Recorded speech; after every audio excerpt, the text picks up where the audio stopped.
Hello everyone and welcome to this in-depth guide for UGC NET English students. If you are gearing up for the upcoming exams and looking for a comprehensive breakdown of non-fiction writers and their significant works across various literary ages, you have come to the right place. Today we'll go through the key non-fiction writers from different periods and analyze their important contributions. Before we dive into the details, let's first quickly review what non-fiction is. Non-fiction refers to any writing that deals with the real events, real people and facts. It can be in the form of biographies, autobiographies, essays, memoirs, historical writings, diaries and many other types. These writings aim to inform, explain, argue, or entertain based on real-world information. Here are a few key characteristics. Factuality. Non-fiction is based on real events, people, and phenomena. Objective or subjective tone. It can be presented objectively or from the writer's personal point of view. Purposeful. Non-fiction often serves to inform, explain, or argue a point, unlike fiction which may simply entertain. Research-driven. Non-fiction writing relies heavily on facts, data, and sources. There are certain features that you'll often find in non-fiction writings. First is clarity and precision. The writing is clear and direct, aiming to make complex ideas easy to understand. Evidence-based. Non-fiction frequently includes research, references, and factual details to support its argument or a narrative. Organization. Non-fiction is typically organized logically through headings, subheadings, or chapters, so readers can easily follow along. Now let's explore an important distinction between reality and imagination in non-fiction. While non-fiction is grounded in the real-world, imagination plays a role in how an author presents and represents reality. For example, in memoirs or autobiographies, the writer's personal reflection and emotional truth are significant even though the events are based on reality. In non-fiction writings, there are several modes or styles that authors use to communicate their message. Let's take a closer look at the 2 points. The descriptive mode. This mode focuses on describing events, people, or places in great detail. For example, a travelogue would use descriptive writing to paint vivid pictures of location and experiences. The narrative mode. Here the author tells a story, often in chronological order, about real events or their personal experiences. Think of an autobiography or a historical account. These narratives are based on actual events, but they are written in a storytelling format. Non-fiction can be broken down into several types. Let's go over some of the most significant forms. First is biography. A biography is a detailed account of someone's life. Notable biographers include James Boswell, who wrote a famous biography of Samuel Johnson, and Virginia Woolf. Next we have autobiography. This is the story of a person's life told from their own perspectives. Famous autobiographers include Benjamin Franklin and Maya Angelou. Next we have memoir. A memoir is a type of autobiography focused on specific events or periods in a person's life, rather than entire life story. Maya Angelou's I Know Why the Caged Bird Sings is an example. Next we have diary. Diaries are personal records of daily events, thoughts and reflections. One of the most famous diaries is Anne Frank's Diary of a Young Girl. Next, letters and testimonials. Letters and testimonials offer direct communication, often revealing personal thoughts or providing evidence. Next we have pamphlets. These are short works that argue or promote a specific cause or viewpoint. Thomas Paine's Common Sense is a famous example.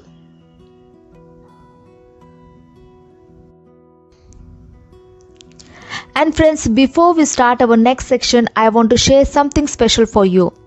Join my Platinum membership for just rupees 599 and get access to more than 20 videos that cover the entire UGC NET English syllabus. These videos are designed to explain everything in simple and easy to understand way, so you can learn faster and perform better in your exam. With this crash course, you will have everything you need to tackle your UGC NET English exam in no time. Or if you prefer studying from a book, I have the perfect guide for you.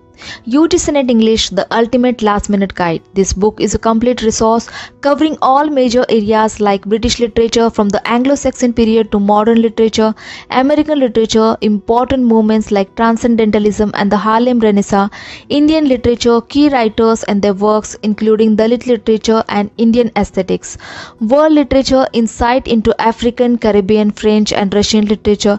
It also has the chapters on literary criticism, important dates and most repeated exam questions to help you score better. So whether you prefer learning from videos or studying from a book, I have got you covered. Make sure to join the Platinum membership or get your copy of the book to boost your preparation for the UGC NET English exam. Now we'll look at non-fiction writers and their works from various literary ages, starting from the Anglo-Saxon period all the way to contemporary era.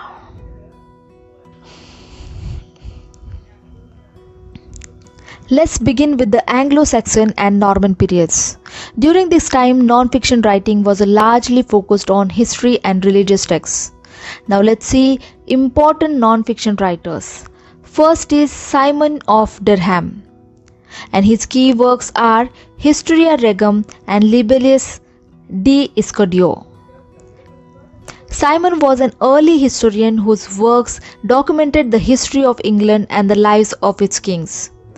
Next important non-fiction writer is William of Malmesbury, and his important works are Chronica Majora, the Vitae d'Oro. William Malmesbury, known for his historical works, and William recorded the events of his time and provided valuable insight into medieval England. As we move into the medieval period and the Chaucerian era, non-fiction begins to take place in religious texts, chronicles and early philosophical works.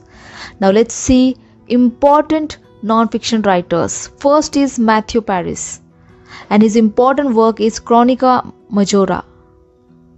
Paris was a monk and historian whose chronicles are a key resource for understanding the 13th century in England. Next we have John Wycliffe. His key works are The Last Age of the Church and Wycliffe's Bible. A prominent scholar and theologian, Wycliffe's works were pivotal during the religious reformation in England. The Renaissance and the early modern period saw a flourishing of non-fiction writings, particularly in the form of pamphlets, essays and philosophical treatises. Now let's see important writers from Renaissance and early modern period. First is William Tyndale. His key works are Pathway into the Holy Scripture, The Obedience of Christian Man. William Tyndale was a leading figure in the English Reformation, translating the Bible into English and writing works on religion and governance. Next we have Thomas Eliot. Key works are The Governor, The Castle of Health, The Defense of a Good Woman. Eliot wrote on politics, health and education, advocating for a well-rounded moral and physical education.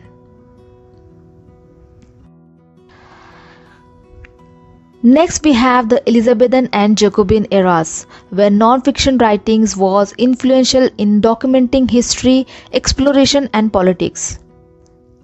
Now let's see important writers from Elizabethan and Jacobean periods. Raphael Holinshed. His key works are Chronicles of England, The History of England. Raphael Holinshed is best known for his historical chronicles, which influenced the works of Shakespeare. Next we have Richard Hakluyt. His key works are Diverse Voyages Touching the Discovery of America. Hakluyt wrote extensively about England's overseas exploration and played a significant role in promoting the expansion of British Empire. Next is William Camden, and his important work is Britannia. Camden's Britannia is one of the earliest and most important survey of Britain's geography, history and culture. During the Puritan Age and Restoration, writers turned the religious debates, political treatises and diaries to reflect on the times. Now let's see important writers from this age. First is Thomas Browne, and his key works are Religio Medici and Pseudodoxia Epidemica. Thomas Browne was a physician and writer known for his works on religion, science and philosophy. Next we have Robert Burton. His key work is The Anatomy of Melancholy. Robert Burton's Anatomy of Melancholy is an influential work blending psychology, philosophy and literature.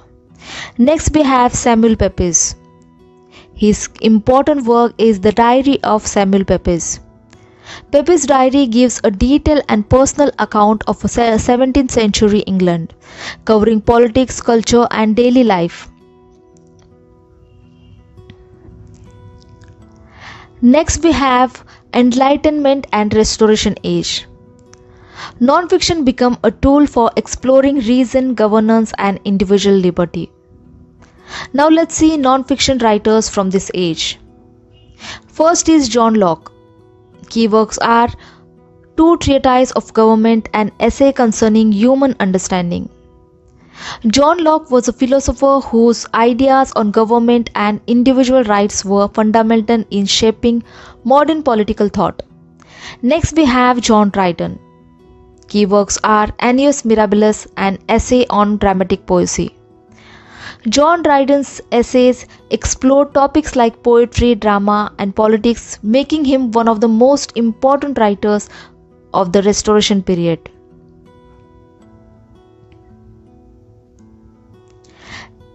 Next we have the Romantic and Victorian periods. The Romantic and Victorian periods saw a shift toward personal reflection and the social critique, with non-fiction works focusing on human nature, politics and philosophy. Now let's see important non-fiction writers. First is Charles Lamb. Key works are Essays of Elia, Tales from Shakespeare. Charles Lamb's essays and works for children contributed significantly to romantic non-fiction. Next we have William Hazlitt. Key works are Essays on the Principles of Human Action, Characters of Shakespeare's Plays. William Hazlitt's essays on literature and politics are known for their vivid style and insightful observations. Next we have Thomas Carlyle. Important works are The French Revolution, Past and Present. Thomas Carlyle's historical writings were deeply influential in both literature and social thought. Next we have John Stuart Mill. Key works are On Liberty, Utilitarianism, The Subjection of Women. John Mill was a philosopher and political economist whose works on liberty, feminism are still highly regarded. In the modern and contemporary eras, non-fiction continued to evolve with the themes of a personal experience, social change and political reflection. Now let's see important non-fiction writers and their works. First is Graham Greene. Important works are A Sort of Life, Ways of Escape. Next we have Maya Angelou. Key works are I Know Why the Caged Bird Sings, wouldn't take nothing for my journey now. Maya Angelou's autobiographies exploring race, identity, and resilience remain landmarks in American literature. Next, we have Umberto Eco. Key works are The Name of the Rose, The Open Work. Umberto Eco's works on semiotics and medieval history bridge the gap between philosophy, literature, and communication. Next, we have Rebecca Traister. Key works are Big Girls Don't Cry and All the Singles Ladies. Rebecca Traister's works on feminism and women's social power have made a significant impact on contemporary nonfiction. And friends, that concludes our detailed exploration of the major nonfiction writers and their important works across various literary ages.